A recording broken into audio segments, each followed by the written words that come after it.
यहाँ पर सवाल में दिया गया है क्या, संख्या पर आधारित क्या है, क्वेश्चन है कि नहीं। संख्या पर आधारित क्या है, क्वेश्चन।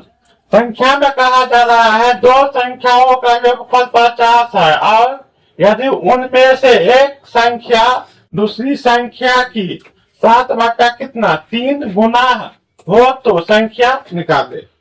कहने का मतलब ऐसा दो संख्या है जिसका योगफल कितना है 50 है ना, जिसमें एक संख्या का है ना दूसरी संख्या में हम कितना से 7/3 से गुना करते हैं तो वो संख्या क्या प्राप्त होगा। तो संख्या यहाँ पर क्या करेंगे, पहले हम मानेंगे है ना, संख्या का मान क्या करेंगे मानेंगे। तो क्या मानेंगे, हम लिखेंगे मान, पहले हल लिखे है ना, लिखेंगे माना कि है ना पहली संख्या। तो पहली संख्या क्या मानेंगे, पहली है ना, पहली संख्या क्या हो जाएगा x। पहली संख्या का मतलब यही एक संख्या, तो पहली संख्या क्या x। उसी प्रकार से दूसरी संख्या क्या होगा, दूसरी संख्या बराबर y है ना। अब क्या चलेंगे प्रश्न से है ना। तो प्रश्न में क्या कहा जा रहा है, एक प्रश्न तो डायरेक्ट दे दिया गया है, कहा दो संख्या है ना, पहली संख्या और दूसरी संख्या, कहने का मतलब दो संख्याओं का योगफल कितना है 50। तो लिखेंगे पहली संख्या x प्लस वाई बराबर कितना 50। तो समीकरण कितना हो जाएगा एक, है कि नहीं। समीकरण कितना हो जाएगा एक, समीकरण एक। अब प्रश्न में क्या चलेंगे दूसरा में, तो लिखेंगे प्रश्न से है ना। अब कह रहा है एक संख्या दूसरी संख्या की कितना गुना है 7/3 गुना। तो एक संख्या क्या माने हैं x बराबर है ना y गुने कितना 7/3 है ना। तो 3 को आ जाएगा गुना खोली गुना होगा ना, तो क्या हो जाएगा x में गुना, तो क्या होगा 3x बराबर 7y नहीं आ जाएगा। अब क्या करेंगे हम, अब हम क्या करेंगे, अब हम क्या करेंगे, हम करेंगे क्या y को इधर ले आएंगे तो क्या होगा 3x माइनस 7y बराबर कितना 0। समीकरण कितना हो जाएगा ये 2 है कि नहीं। समीकरण कितना हो जाएगा 2। अब करेंगे समीकरण क्या, समीकरण 1 और 2 हल करने पर है ना। तो समीकरण 1 क्या है x प्लस वाई बराबर कितना 50। समीकरण दूसरा क्या है 3x माइनस 7y बराबर कितना 0। तो हमें किसको काटना है, इस समीकरण 1 हो जाएगा, ये समीकरण 2। तो हम तुलना करेंगे ना, x को काटेंगे तो इसका मतलब कि ऐसा संख्या समान करना पड़ेगा है ना। तो क्या होगा समीकरण 1 में गुना हो जाएगा समीकरण के x के गुना से, तो क्या है 3। समीकरण 1 में गुना हो गया किससे x के, समीकरण 2 के x का गुणज क्या है 3 से।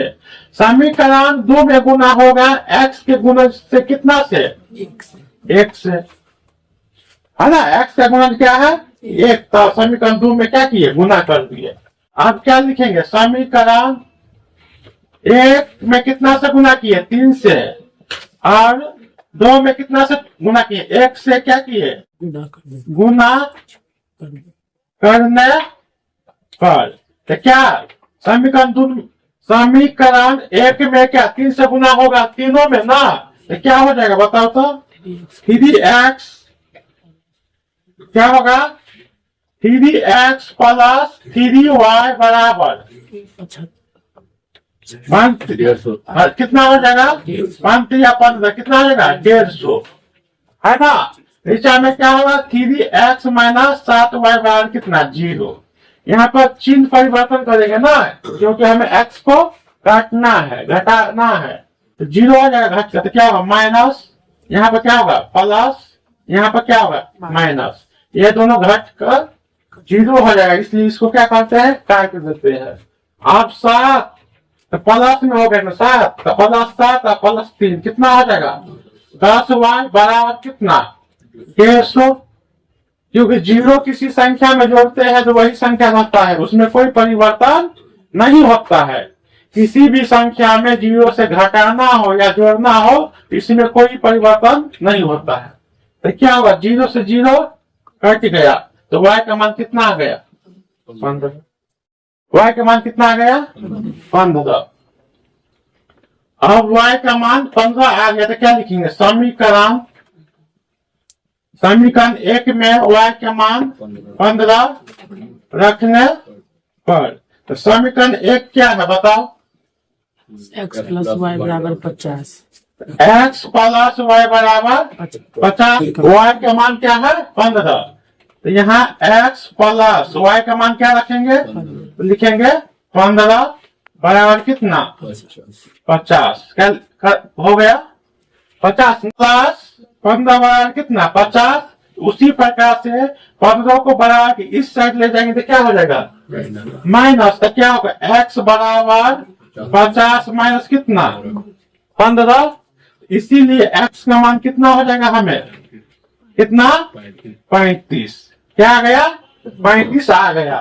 तो अब हम क्या लिखेंगे, x को क्या माने थे पहली संख्या, x को क्या माने थे पहली संख्या, तो लिखेंगे पहली संख्या बराबर कितना आ गया हमें 35, x का मान कितना आया है 35 है ना, और दूसरी संख्या बराबर कितना है 15 है ना।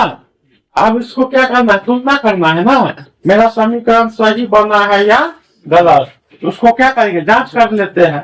तो देखो x का मान कितना आया है 35, y का मान जोड़ तब 50, यहाँ पर है यही है ना, तब x का मान कितना आया है 35 किया, 35 में गुना करने कितना आएगा 150 सब की 105, 105 होगा, कितना होगा 105, और साथ में y का मान कितना आया है 15, तो 15 7 105, तो 105 और माइनस 105 क्या हो जाएगा 0 के बराबर आ गया, तो मेरा समीकरण क्या है सही है। समझ में आ गया ना, किसी भी संख्या पर आधारित रहे ना तो पहले हम संख्या को मान लेंगे, पहली संख्या को x दूसरी संख्या को y, अब क्वेश्चन के आधार से चलेंगे, क्वेश्चन में क्या बता रहा है उसके अनुसार क्या करेंगे सवाल को हम हल करेंगे है ना। चलो सर